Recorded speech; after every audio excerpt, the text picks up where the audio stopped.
સુપ્રભાત વિદ્યાર્થી મિત્રો, કેમ છો? મજામાં ને? ચાલો વિદ્યાર્થી મિત્રો, આપણે પાછા આજે હાજર થયા છીએ આપણા ધોરણ 9ના ગ્રામરના ટોપિકને લઈને. હવે આજે આપણે વાત કરવાના છીએ આપણા પાઠ્યપુસ્તકમાં આવતા ગ્રામરના એટલે કે વ્યાકરણના સર્વનામ વિશે. સૌથી પહેલાં તો આપણે એ જાણી જઈએ કે સર્વનામ એટલે શું. તમને બધાને જ સરળ ભાષામાં તો ખ્યાલ જ હશે, સાદી રીતે તમને બધા જ ને ખબર હશે કે સર્વનામ એટલે શું. ખ્યાલ છે ને? હા, વેરી ગુડ. સર્વનામ એટલે કે જે નામની જગ્યાએ વપરાય તેને સર્વનામ કહેવાય. તો ચાલો આજે આપણે તેમની ઊંડાણપૂર્વક સમજ મેળવીએ કે સર્વનામ ક્યાં ક્યાં, કેવી રીતે અને કેટલા પ્રકારના હોય છે. તો બાળકો, તમે તમારું ગુજરાતીનું પાઠ્યપુસ્તક તમારી પાસે ખુલ્લું રાખશો અને તેમાં પાઠ્યપુસ્તકમાં પેજ નંબર 31 ખોલશો, જેથી કરીને હું જે પણ તમને સમજાવું ત્યારે તમારે તમારા પાઠ્યપુસ્તકમાં સાથે નજર કરવાની છે અને ઉદાહરણો અહીં જે સમજાવું છું તે તમારે સારી રીતે સમજવાના છે, જેથી કોઈ પણ પ્રકારની મૂંઝવણ ન થાય. વિદ્યાર્થી મિત્રો, જ્યારે વાતચીત કે વર્ણનમાં એકવાર નામ કે સંજ્ઞા પ્રયોજાય પછી વારંવાર એ સંજ્ઞાનો પ્રયોગ અર્થગ્રહણમાં બાધક બને છે. તેથી એ નામને સ્થાને જે પ્રયોજાય તેને સર્વનામ કહે છે. આ તેમની ટૂંકી અને ટચ એવી વ્યાખ્યા છે. આપણે એક નમૂનો જોઈએ. જુઓ, અહીંયા તમારે પર તમારી બુકમાં આ વ્યાખ્યા શોર્ટમાં એટલી જ લખવાની છે કે જ્યારે આપણે વાતચીત કે વર્ણનમાં એકવાર નામ કે સંજ્ઞા પ્રયોજાય પછી વારંવાર એ સંજ્ઞાનો પ્રયોગ અર્થગ્રહણને બાધક બને છે, તેથી તે નામને સ્થાને જે પ્રયોજાય તેને સર્વનામ કહે છે. આટલી વ્યાખ્યા તમે શરૂઆતમાં જ લખી નાખશો. અહીંયા આપણે એક નમૂનો આપેલો છે, આપણે વાંચી જઈએ છીએ. ધ્યાનથી સાંભળજો. એકવાર ગટ્ટુ, બટ્ટુ અને મન્નુ નામે 3 યુવાનો જ્ઞાનની શોધમાં નીકળી પડ્યા. રસ્તામાં ગટ્ટુ કહે, ગટ્ટુને બહુ ભૂખ લાગી છે. બટ્ટુ કહે, હા, બટ્ટુને પણ. મટ્ટુ કહે, મટ્ટુને પણ. પરંતુ ગટ્ટુ, બટ્ટુ અને મન્નુ પાસે ફક્ત એક જ રોટલો વધ્યો છે. તેનાથી ગટ્ટુ, બટ્ટુ અને મન્નુની ભૂખ નહીં સંતોષાય. ગટ્ટુ અથવા બટ્ટુ અથવા મટ્ટુ ખાય તો ગટ્ટુ અથવા બટ્ટુ અથવા મટ્ટુની ભૂખ થોડી સંતોષાય. ગટ્ટુએ પૂછ્યું, પણ ગટ્ટુ, બટ્ટુ અને મટ્ટુમાંથી કોને આ રોટલો મળશે તે કેવી રીતે નક્કી કરવું? હવે આ સમજાય છે કંઈક પેરેગ્રાફ? સમજાય તો છે, પણ કંઈક અને તકલીફો તો ઘણી જ થાય છે અહીંયા. કારણ કે અહીં નામ વારંવાર પ્રયોજાયું છે. જ્યારે નામ વારંવાર પ્રયોજાય ત્યારે તે બાધક બને છે અને ઘણી વખત તે સમજવામાં પણ ઘણી ભૂલો થાય છે. આમ તે નામ વારંવાર પ્રયોજવાને બદલે અગર તેની જગ્યાએ સર્વનામનો ઉપયોગ થાય તો તે સમજવામાં પણ સરળ બની જાય છે. હવે આ પેરેગ્રાફમાં જો આ ગટ્ટુ, મટ્ટુ અને મન્નુ એ નામ વારંવાર પ્રયોજવાની જગ્યાએ અગર સર્વનામ પ્રયોજાય તો તે પેરેગ્રાફ ખૂબ જ સુંદર અને ભાષાકીય રીતે યોગ્ય ગણાય. તો ચાલો આજે આપણે આવા સર્વનામોનો સમજ મેળવીએ. હવે આ સર્વનામ છે, અહીંયા તમે જોઈ શકો છો કે આ જ્યારે સર્વનામ વપરાય છે ત્યારે કોઈના પણ માટે એટલે કે કોઈ પણ વ્યક્તિ હોય તેમના માટે જ્યારે સર્વનામ વપરાય, જ્યારે કે રમેશ, કલ્પેશ, મહેશ, ચંદ્રેશ આ બધા જ જ્યારે એક કર્તા છે અને નામ છે એની જગ્યાએ જ્યારે સર્વનામ વપરાય અને તે પોતાની વાત રજૂ કરતા હોય ત્યારે તે પોતાનો સર્વનામ શું વાપરશે? તો કે મને. હવે આ મને છે ને એ શું છે?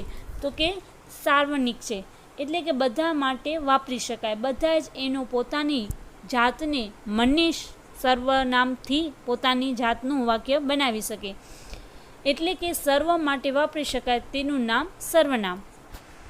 હવે સૌથી ખૂબ જ અગત્યનો અહીંયા તમને એક હું કોષ્ટક બતાવી રહ્યું છે જે તમારી બુકમાં પણ છે.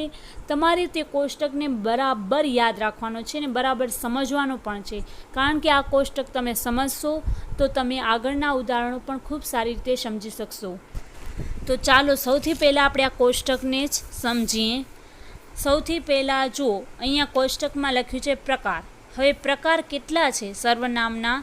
તો પુરુષવાચક સર્વનામ, સ્વવાચક, દર્શકવાચક સર્વનામ, સ્થાનવાચક સર્વનામ, સમયવાચક સર્વનામ, રીતવાચક સર્વનામ, જથ્થાવાચક સર્વનામ, માપવાચક સર્વનામ, સરખામણીવાચક સર્વનામ, કારણ અને સંબંધવાચક. હવે આ બધા જ તમે પ્રકારો જોયા, એ બધા કોના છે? તો કે સર્વનામના પ્રકારો છે. ચાલો તો હવે આપણે સૌથી પહેલાં પુરુષવાચક સર્વનામ છે તેમનું આપણે એના વિશે માહિતી મેળવી. સૌથી પહેલાં આપણે પુરુષવાચક સર્વનામનું બધું જ જાણી લેશું. તો કે પુરુષવાચક સર્વનામ હોય ત્યારે શું લાગુ પડે? તો પુરુષવાચક સર્વનામમાં 3 પુરુષ છે, એટલે કે પ્રથમ પુરુષ, બીજો પુરુષ અને ત્રીજો પુરુષ.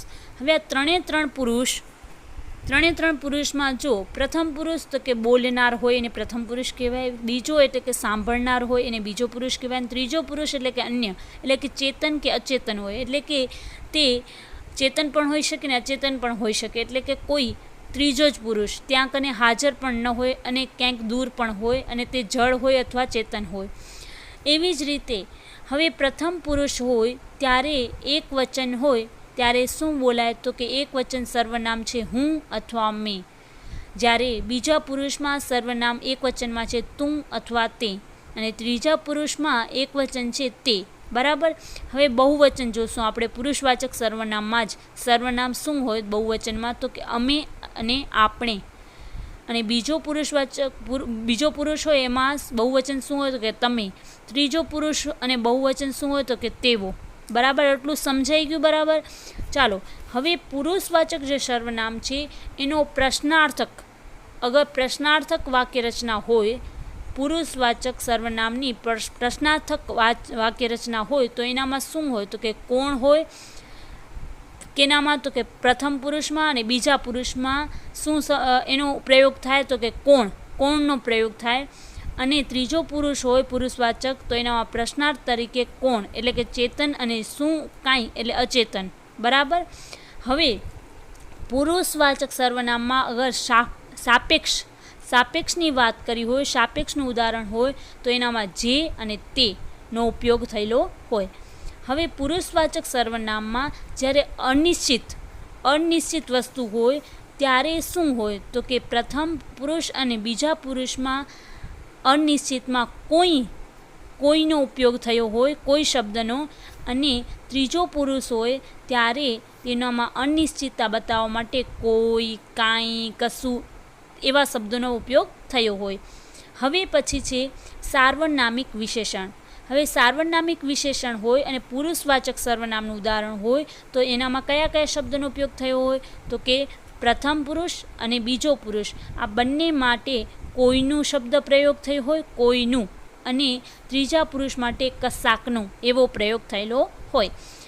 હવે પછી આવશે પ્રશ્નાર્થક વિશેષણ. લાસ્ટ લાઈન પ્રશ્નાર્થક વિશેષણ. તો એનામાં પુરુષવાચક સર્વનામ હોય ત્યારે પ્રશ્નાર્થક વિશેષણ કયું હોય? તો કે કોનું, એ પ્રથમ પુરુષ અને બીજા પુરુષ માટે.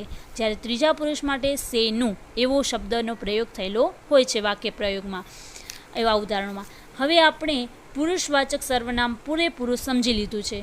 બરાબર. હવે નેક્સ્ટ કયો પ્રકાર આવે છે સર્વનામમાં? તો કે સ્વવાચક. ચાલો સ્વવાચક આપણે સમજીએ. સ્વવાચક સર્વનામમાં તો જાતે, પોતે અને પંડે એવા શબ્દનો પ્રયોગ હોય છે. જાતે, પોતે અને પંડે એવા શબ્દોનો પ્રયોગ હોય છે. બાકી કાંઈ જ હોતું નથી. પ્રશ્નાર્થ, સાપેક્ષ, અનિશ્ચિત, સાર્વનામિક, પ્રશ્નાર્થક વિશેષણ સ્વવાચકમાં કાંઈ જ હોતું નથી. ત્યાર પછી કયો પ્રકાર આવશે સમજવાનો? દર્શકવાચક સર્વનામ. ચાલો દર્શક સર્વનામ આપણે સમજીએ. તો દર્શક સર્વનામમાં શું છે? તો તેનામાં એક વચન બહુવચનમાં આપેલું છે. તો દર્શક સર્વનામમાં જ્યારે ચેતન વસ્તુ અને અચેતન વસ્તુ હોય ત્યારે આ નજીકનું, એ, તે, પેલું, દૂરનું એવું બતાવવામાં આવે છે. ચેતન, અચેતન અને આ, નજીકનું, એ, તે અને પેલું એવા શબ્દોનો પ્રયોગ થયેલો હોય છે જ્યારે દર્શક સર્વનામ હોય ત્યારે. અને સાર્વનામિક વિશેષણ હોય એટલે કે દર્શક સર્વનામ હોય પણ તેનામાં સાર્વનામિક વિશેષણ હોય. તો સાર્વનામિક વિશેષણ દર્શક સર્વનામમાં સાર્વનામિક વિશેષણ તરીકે શું વપરાયું હોય તો કે આનું, જેનું, તેનું એવા શબ્દોનો પ્રયોગ થયેલો હોય છે. બાકી કાંઈ જ છે નહીં દર્શક સર્વનામમાં. ચાલો ત્યાર પછી સર્વનામનો પ્રકાર કયો આવશે સમજવાનો તો કે સ્થાનવાચક. ચાલો સ્થાનવાચક વિશે સમજી લઈએ. સ્થાનવાચકમાં એકવચન બહુવચનમાં સૌથી પહેલાં તો અહીં એટલે કે નજીકનું, ત્યાં એટલે દૂરનું એવા શબ્દનો પ્રયોગ હશે સ્થાનવાચકમાં. અને પ્રશ્નાર્થક હોય અને સ્થાનવાચકનું ઉદાહરણ હોય પણ પ્રશ્નાર્થક હોય તો તેનામાં કયો શબ્દ હશે તો કે ક્યાં. અને સાપેક્ષ હશે સ્થાનવાચકમાં જ સાપેક્ષ હશે તો કયા શબ્દો હશે તો જ્યાં અને ત્યાં. જ્યારે સ્થાનવાચકમાં અનિશ્ચિત હશે ત્યારે કયો શબ્દ હશે ક્યાંક. અને સ્થાનવાચકમાં સાર્વનામિક વિશેષણ તરીકે શું પ્રયોગ થયો હશે તો અહીંનું, ત્યાંનું. અને સ્થાનવાચકમાં પ્રશ્નાર્થક વિશેષણ તરીકે કયો શબ્દ હશે ક્યાંનું. સમજાઈ ગયું? ચાલો ત્યાર પછી સર્વનામનો પ્રકાર છે સમયવાચક. સમયવાચકમાં શું છે તો કે એકવચન બહુવચનમાં બધામાં કયા શબ્દો હશે સમયવાચકમાં? સમયવાચક સર્વનામમાં અત્યારે, હાલમાં, હમણાં એટલે કે વર્તમાનમાં. જ્યારે સમયવાચક હોય અને તેનામાં પ્રશ્નાર્થક ઉદાહરણ હોય ત્યારે તેનામાં કયો શબ્દ હશે ક્યારે. સમયવાચક હોય અને સાપેક્ષનું ઉદાહરણ હોય એટલે કે સાપેક્ષા બતાવી હોય ત્યારે જ્યારે અને ત્યારે એવા શબ્દો હશે. સમયવાચક સર્વનામમાં જ્યારે અનિશ્ચિતતા બતાવી હોય ત્યારે તેનામાં ક્યારેક એવો શબ્દ હશે ક્યારેક. સમયવાચક સર્વનામ હોય અને તેમાં સાર્વનામિક વિશેષણ તરીકે કયા શબ્દોનો પ્રયોગ થયો છે જ્યારનું, ત્યારનું. અને સમયવાચક સર્વનામમાં જ્યારે પ્રશ્નાર્થક વિશેષણ તરીકે કયા શબ્દોનો પ્રયોગ થયો છે ક્યારનું. બરાબર, આ થયું સમયવાચક સર્વનામ. ત્યાર પછી સર્વનામનો કયો પ્રકાર આવશે સમજવામાં? રીતવાચક. તો રીતવાચકને સમજીએ આપણે. રીતવાચકમાં કાંઈ જ નથી, માત્ર ને માત્ર એકવચન બહુવચન બધામાં આમ શબ્દનો પ્રયોગ થયો છે. તેમજ રીતવાચકમાં જ્યારે પ્રશ્નાર્થક હોય ઉદાહરણ ત્યારે કેમ, કેવી અને કેવી રીતે એવા શબ્દોનો પ્રયોગ હશે. રીતવાચકમાં જ્યારે સાપેક્ષનું ઉદાહરણ હશે ત્યારે જેમ અને તેમના શબ્દો હશે. બાકી સાર્વનામિક વિશેષણ, પ્રશ્નાર્થક વિશેષણ કાંઈ જ નહીં હોય. ત્યાર પછી છે સર્વનામનો પ્રકાર જથ્થાવાચક. ચાલો જથ્થાવાચકને સમજી લઈએ. જથ્થાવાચક સર્વનામ છે એનામાં શું છે તો કે એકવચન બહુવચન બધામાં માત્ર ને માત્ર કયો શબ્દ હશે તો કે આટલું. બરાબર. પછી જથ્થાવાચકમાં પ્રશ્નાર્થક હશે ઉદાહરણ તો એનામાં કયો શબ્દ પ્રયોગ થયો છે કેટલું. પછી જથ્થાવાચકમાં સાપેક્ષતા બતાવી હશે ત્યારે શું હશે જેટલું, તેટલું. જથ્થાવાચકમાં જ જ્યારે અનિશ્ચિતતા હશે ત્યારે શું લખ્યું હશે અંદર કેટલુંક એવો શબ્દ લખ્યું હશે. જથ્થાવાચક સર્વનામ હશે અને સાર્વનામિક વિશેષણનો પ્રયોગ થયો છે એવું ઉદાહરણ હશે ત્યારે તેનામાં જેટલાનું, તેટલાનું એવા શબ્દનો પ્રયોગ હશે. જથ્થાવાચક સર્વનામ હશે અને તેનામાં પ્રશ્નાર્થક વિશેષણ તરીકે કયા શબ્દનો પ્રયોગ હશે તો કેટલાનું. આ પૂર્ણ થયું જથ્થાવાચક સર્વનામ. એને પણ આપણે સમજી લીધું.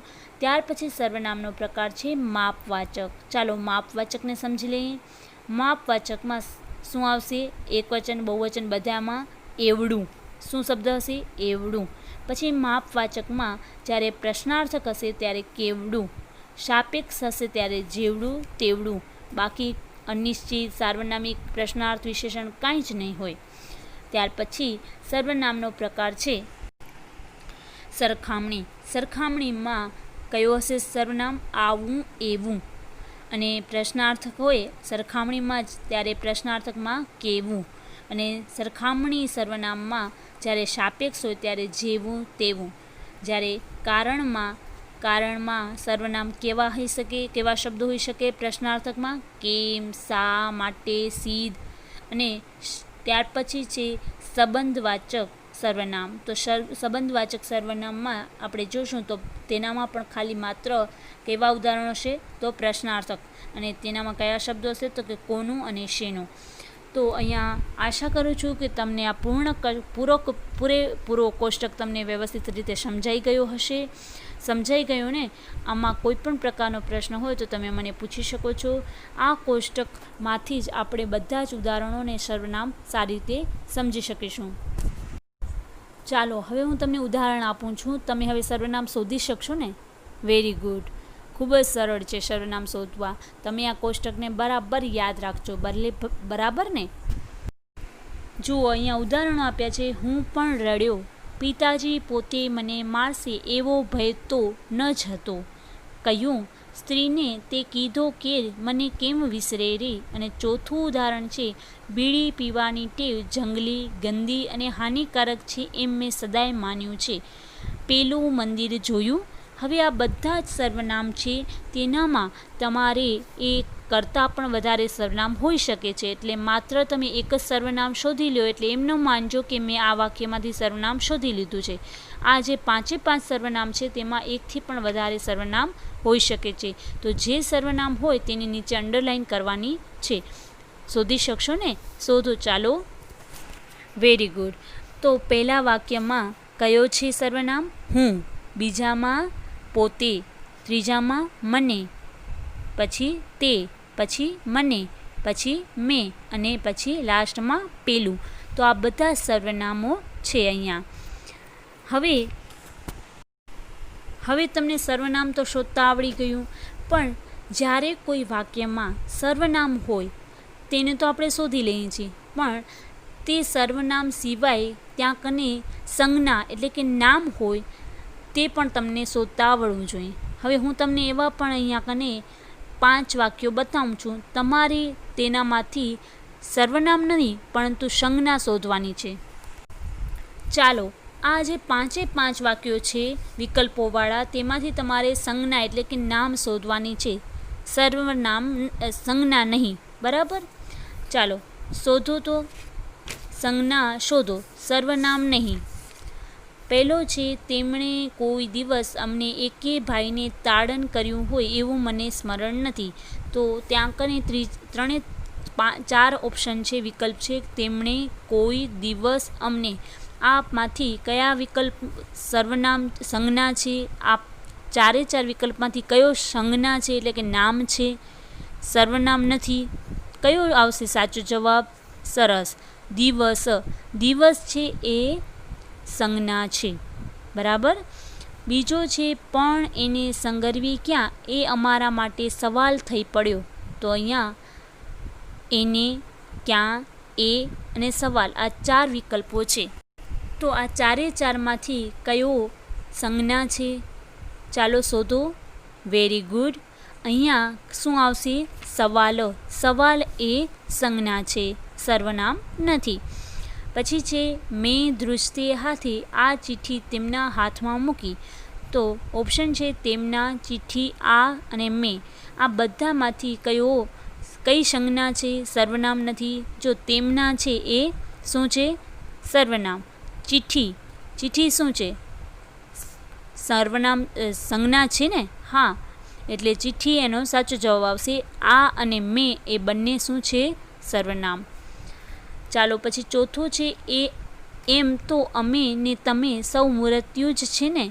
હવે આનામાંથી તમારે સાચો વિકલ્પ શોધવાનો છે એટલે કે સંજ્ઞા શોધવાની છે. 5માં પિતાજી પોતે અમને મારશે તેવો ભય મને તો ન જ હતો. આનામાંથી પણ તમારે સંજ્ઞા શોધવાની છે, સર્વનામ નહીં. બરાબર. જે સાચો હશે એના ઉપર તમારે માત્ર સાચા વિકલ્પ પર ટીક માર્ક કરવાનું છે. તો આના જવાબો તમે શોધી શકશો ને? સરસ. આના 5 વિકલ્પોવાળા પ્રશ્નોના જવાબો તમે શોધી શકશો, મને તમારા પર પૂર્ણ વિશ્વાસ છે. ચાલો હવે આવા સર્વનામને બદલે વિશેષ નામ પણ તમે મૂકી શકો એવા વાક્યો હું તમને અહીંયા બતાવું છું.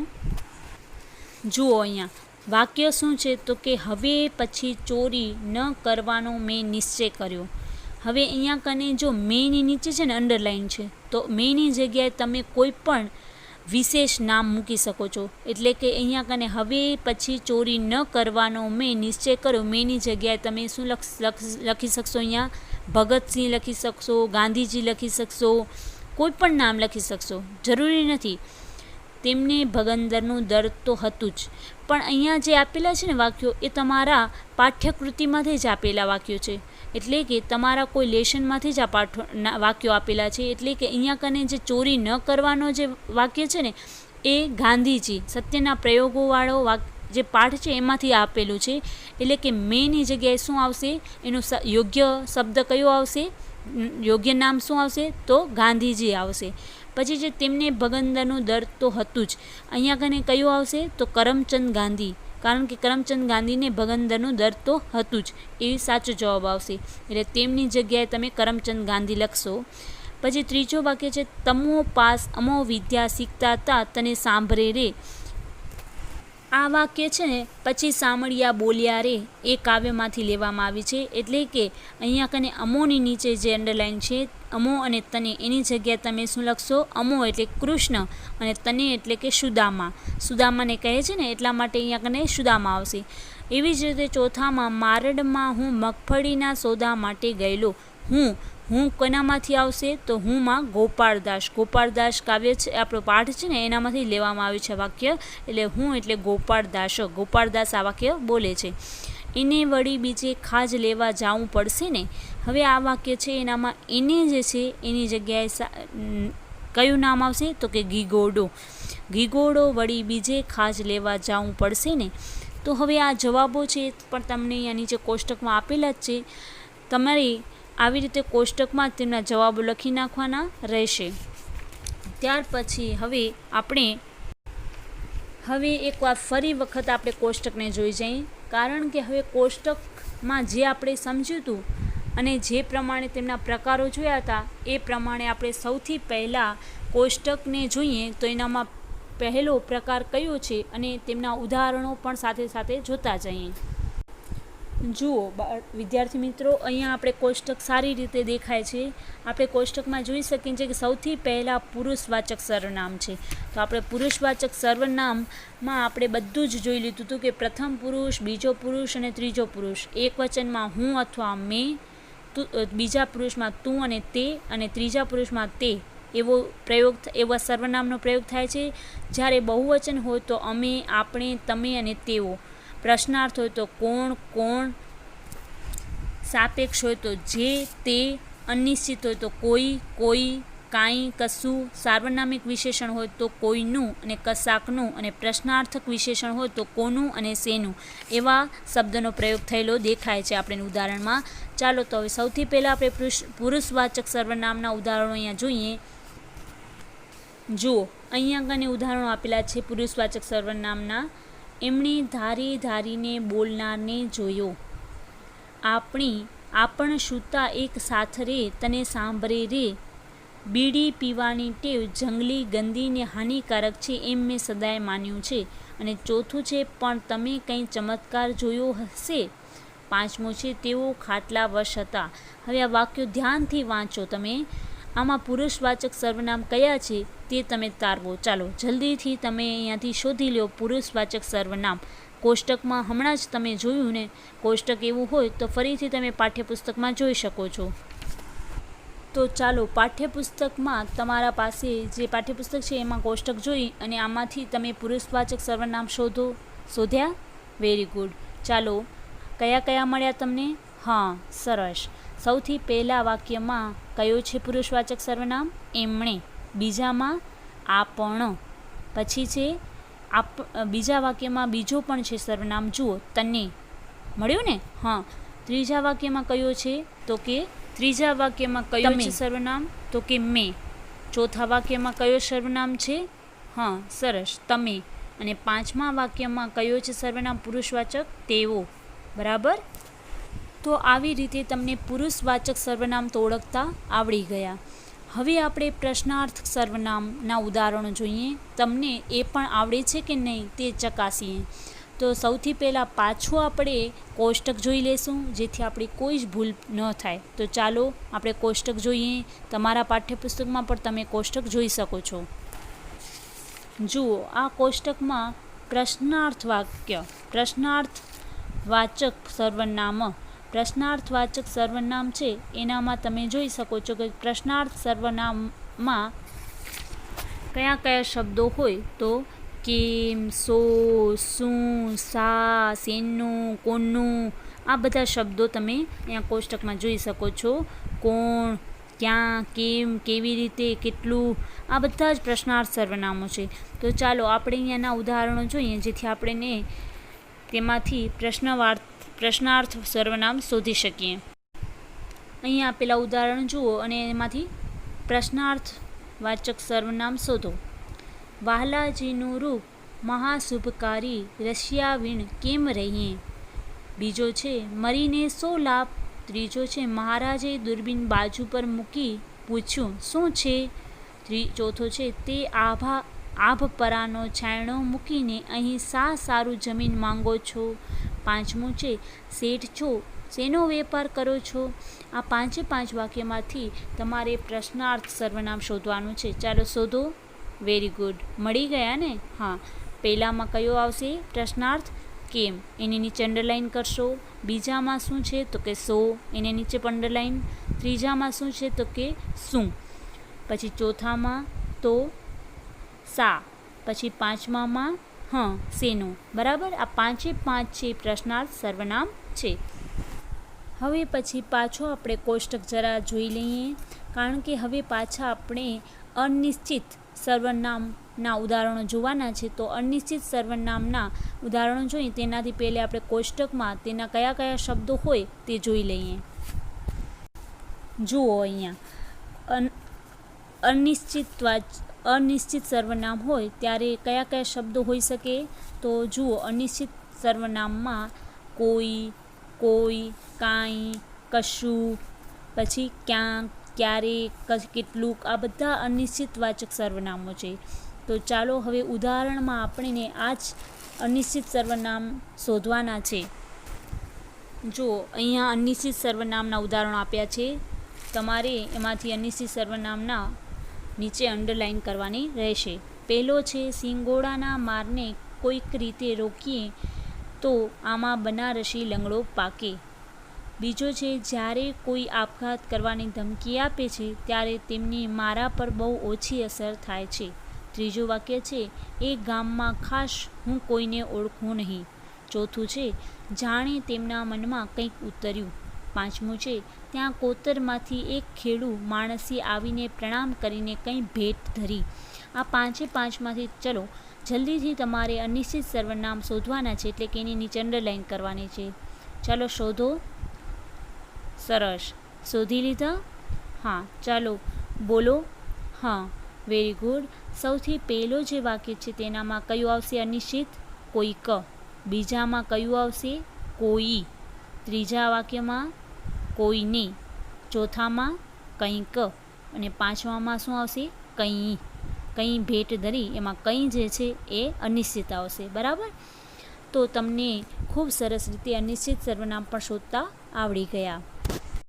તો હવે આપણે અહીંયા પુરુષવાચક, અનિશ્ચિતવાચક અને પ્રશ્નાર્થ સર્વનામ આ બધાના ઉદાહરણો આપણે જોયા અને બધાના જ ઉદાહરણો આપણે ખૂબ સારી રીતે સમજ્યા. પરંતુ હવે તમારે અહીં હું જે વિકલ્પોવાળા પ્રશ્નો આપું છું તેમાં તમારે સર્વનામનો પ્રકાર શોધવાનો છે. તે પણ તમને આવડશે ને? હા, સરસ. તો ચાલો તમે અહીંયા વિકલ્પોવાળા જે હું પ્રશ્નો પૂછું છું તેમના તમારે સર્વનામના પ્રકારો શોધીને કહેવાના છે. સૌથી પહેલો વિકલ્પવાળો પ્રશ્ન છે પિતાજી પોતે મને મારશે એવો ભય તો ન જ હતો. હવે આ કયો સર્વનામનો પ્રકાર છે? સ્થળવાચક, દર્શકવાચક, પુરુષવાચક કે સ્વવાચક? જો વિદ્યાર્થી મિત્રો જે શબ્દની નીચે અંડરલાઇન કરેલું છે એનો જ તમારે સર્વનામ શોધવાનો છે. હવે પોતે જે છે શબ્દ એ શેમાં આવે? સ્થળવાચકમાં, દર્શકવાચકમાં, પુરુષવાચકમાં કે સ્વવાચકમાં? જો તમને કોઈ પણ પ્રકારની મૂંઝવણ થતી હોય તો તમે પાછો આપણો આ કોષ્ટક જે છે એ જોઈ લેશો. તમને કોષ્ટક પરથી ખ્યાલ આવી જશે કે અહીંયા જે શબ્દ પોતે જ શબ્દ છે એ શેમાં આવે છે, કયો પ્રકારમાં આવે છે? સરસ, શેમાં આવે છે? સ્વવાચકમાં. પછી બીજો છે આપણ સુતા એક સાથ રે તને સાંભળે રે. એમાં આપણ જે શબ્દ છે એ શેમાં આવે, કયો સર્વનામ છે, કયો સર્વનામનો પ્રકાર છે, સમયવાચક, અનિશ્ચિત સર્વનામ, પુરુષવાચક કે દર્શકવાચક. કયું આવશે? Very good. બીજામાં શું આવશે? પુરુષવાચક, કારણ કે આપણ શબ્દ છે એ પુરુષવાચક સર્વનામમાં આવે છે. ત્રીજો છે એ મંદિર અપૂજ રહે છે. તો એ શબ્દ છે એ શેમાં આવે, એ કયો સર્વનામ છે, અનિશ્ચિત સર્વનામ, દર્શક સર્વનામ, પુરુષવાચક કે સ્થળવાચક. કયું આવશે? એ મંદિર અપૂજ છે, તો દર્શકવાચક સર્વનામ. એ એટલે કે જે સામે દેખાય છે એ, દર્શક એટલે કે સામે જો દેખાઈ રહ્યો છે એ જ મંદિર અપૂજ રહે છે, એટલે કે દર્શકવાચક સર્વનામ થશે. ત્યાર પછી ચોથો વિકલ્પવાળો પ્રશ્ન છે, પણ ત્યાંય મૂર્તિને નામે આશરો સૌને મળે તેમ કરજો. ત્યાંય એ શબ્દ કયો છે સર્વનામ? સ્થળવાચક, દર્શકવાચક, પુરુષવાચક કે દર્શકવાચક. કયો આવશે?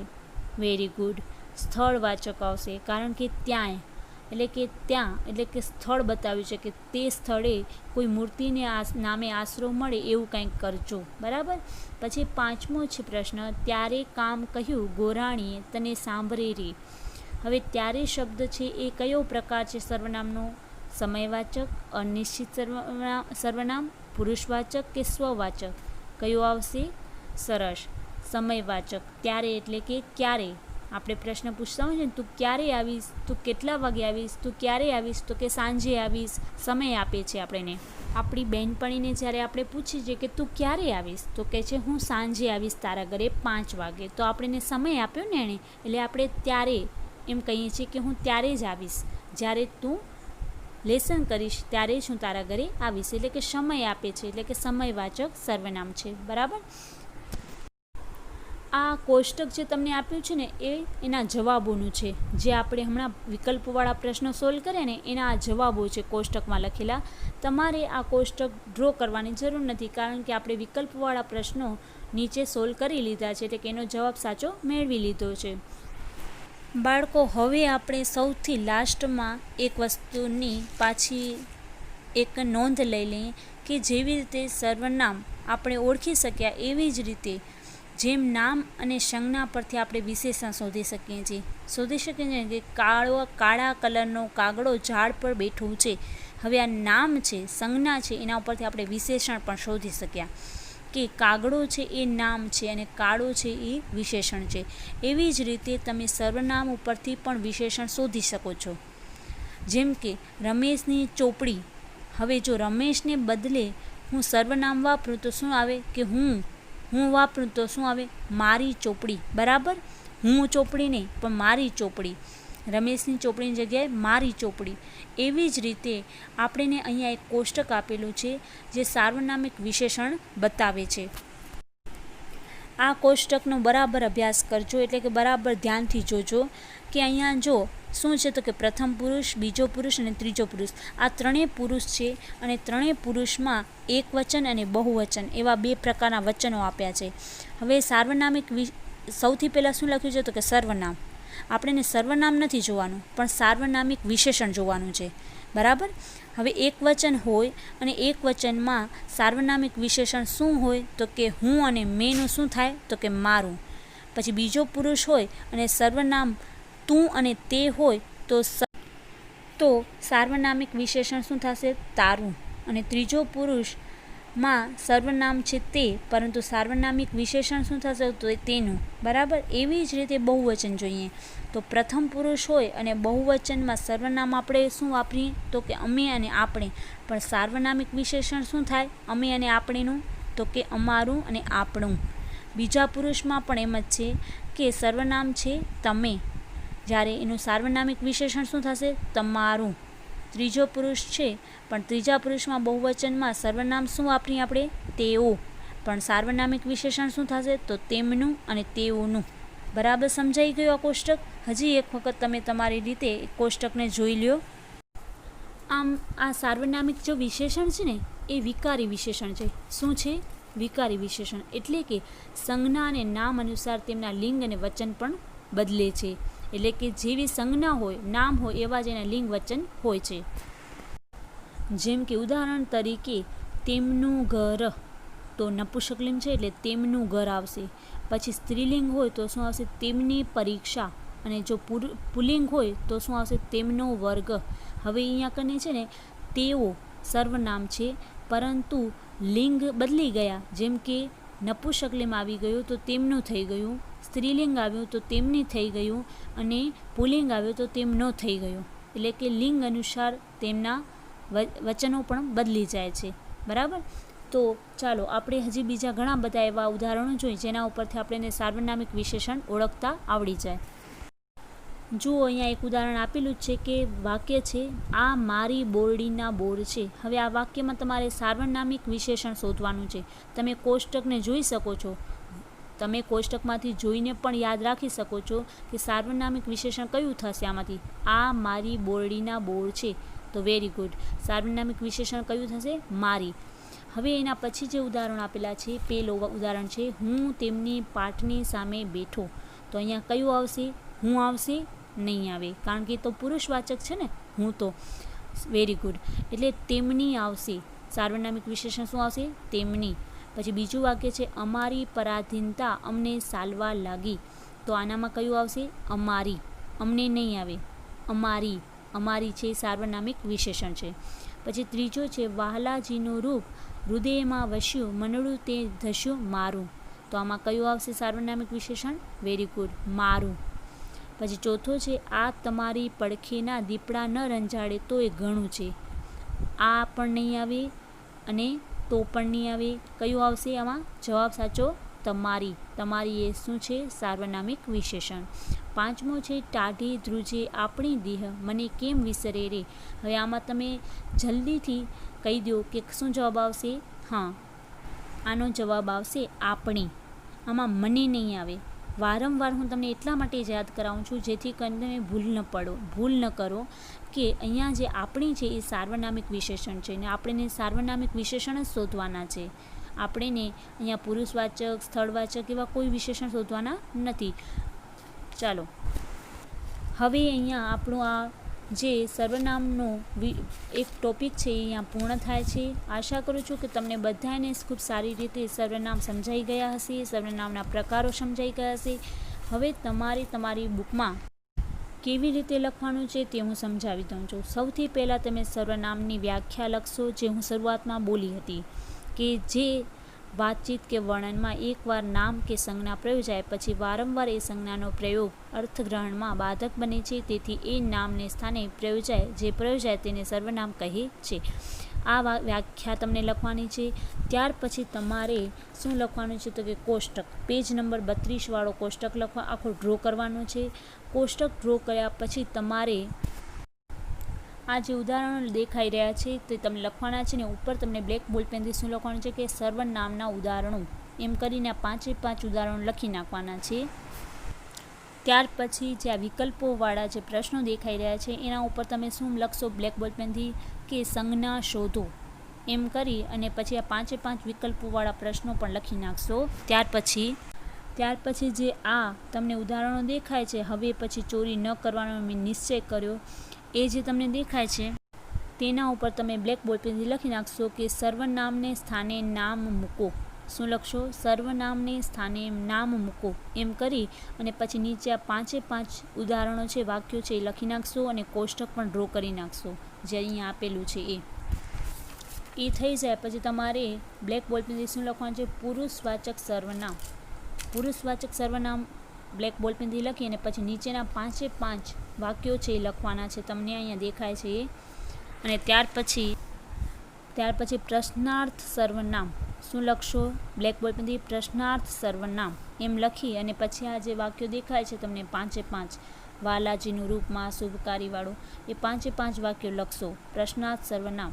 આ બધા જે ઉદાહરણ લખો છો ને એનો જવાબ એટલે કે એનામાં નીચે અંડરલાઈન તમારે સાથે કરતા જ જવાની છે. જે સર્વનામના ઉદાહરણો છે એની નીચે તમારે અંડરલાઈન કરવાની છે.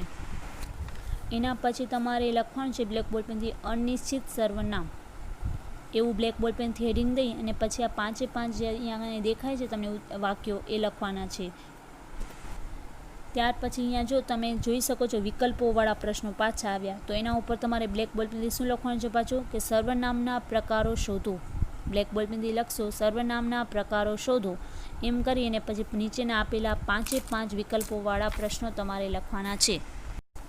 અને ત્યાર પછી તમારે આ કોષ્ટક ડ્રો કરવાનું છે, પણ આ કોષ્ટકની ઉપર તમારે લખવાનું છે કે સાર્વનામિક વિશેષણો. શું લખશો આ કોષ્ટકની ઉપર? સાર્વનામિક વિશેષણો. અને પછી નીચે આ તમે જે અત્યારે અહીંયા દેખાઈ રહ્યું છે કોષ્ટક ડ્રો કરશો.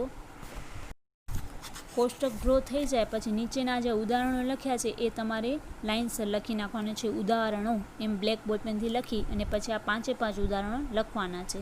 બરાબર, આવી રીતે તમારે સર્વનામનો ટોપિક છે એ ગુજરાતી ગ્રામરની બુકમાં લખી નાખવાનો છે. લખ્યા પછી તમે મને ફોટો મોકલવાનો છે. Thank you.